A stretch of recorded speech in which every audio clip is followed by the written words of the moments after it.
Iran ప్రతీకార దాడులకు పాల్పడుతున్న కొద్దీ మరింతగా రెచ్చిపోతున్నాయి అమెరికా, ఇజ్రాయెల్ దళాలు. తాజాగా మరో 3 కీలక నాయకులు మృత్యువాత పడడంలో ఇరాన్కు భారీ ఎదురుదెబ్బ తగిలింది. ఇరాన్ మళ్లీ కోలుకోలేని విధంగా నష్టం కలిగించాలన్నదే తమ లక్ష్యమని వెల్లడించారు అమెరికా అధ్యక్షుడు డొనాల్డ్ ట్రంప్. ఆ దేశం కోలుకోవాలంటే మరో 10 ఏళ్లైనా పడుతుందని అంటున్నారాయన. మరోవైపు కొత్త సుప్రీం లీడర్ ముజ్తఫా ఎక్కడున్నా వెంటాడి అంతం చేస్తామని ఇజ్రాయెల్ హెచ్చరించింది. ఇరాన్ ప్రభుత్వాన్ని బలహీనపరిచి అక్కడి ప్రజలకు స్వేచ్ఛ ప్రసాదించడమే తమ లక్ష్యమన్నారు నెతన్యాహు.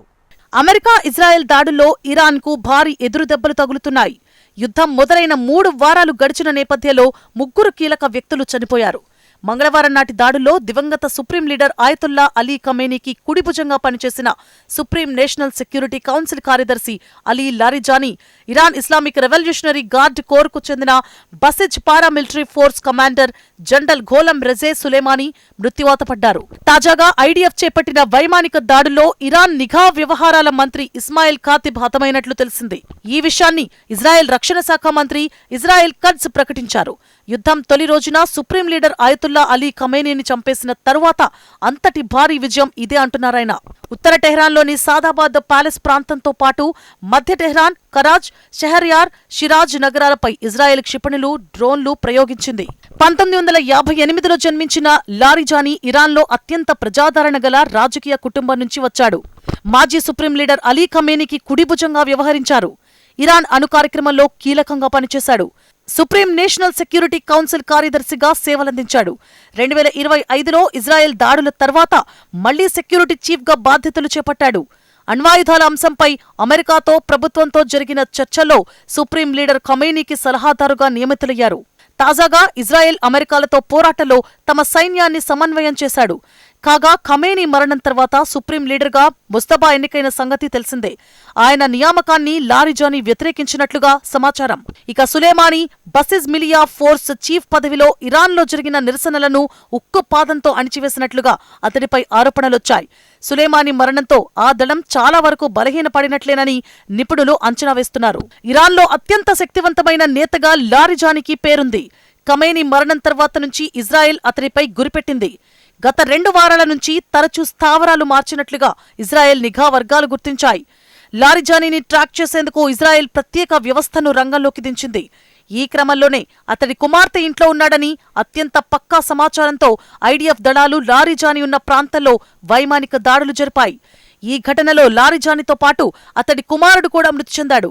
లారిజానీ మృతిపై ఇజ్రాయెల్ ప్రధానమంత్రి బెంజమిన్ నెతన్యాహు స్పందించారు.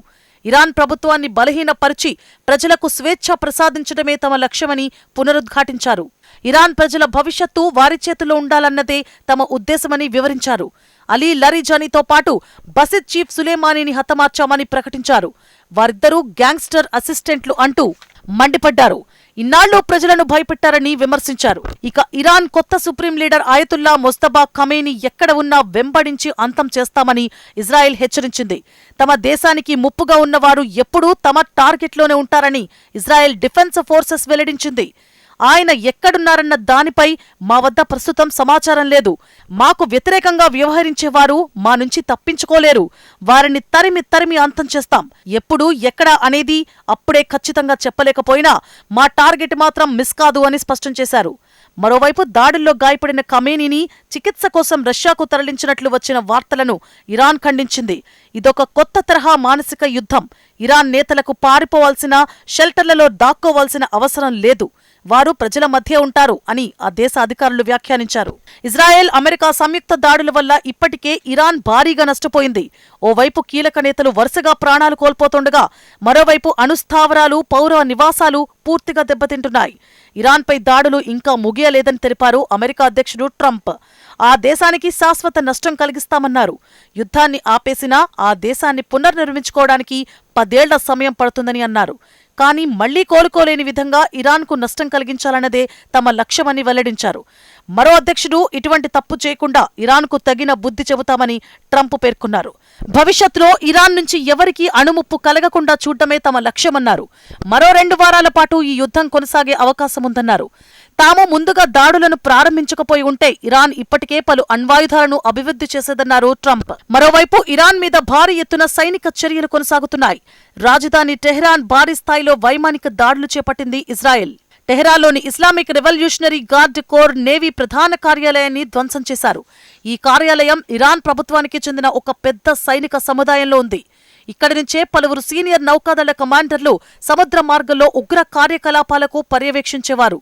పౌర నౌకలపై దాడులు చేయడం, సముద్ర మార్గంలో ఆయుధాలను తరలించడం, మధ్యప్రాచ్యంలో ఉన్న మిలిటెంట్ సంస్థలకు ఆర్థిక సహాయం అందించడం వంటి కార్యకలాపాలకు ఈ విభాగం నేరుగా బాధ్యత వహిస్తోందని ఇజ్రాయెల్ డిఫెన్స్ ఫోర్సెస్ పేర్కొంది.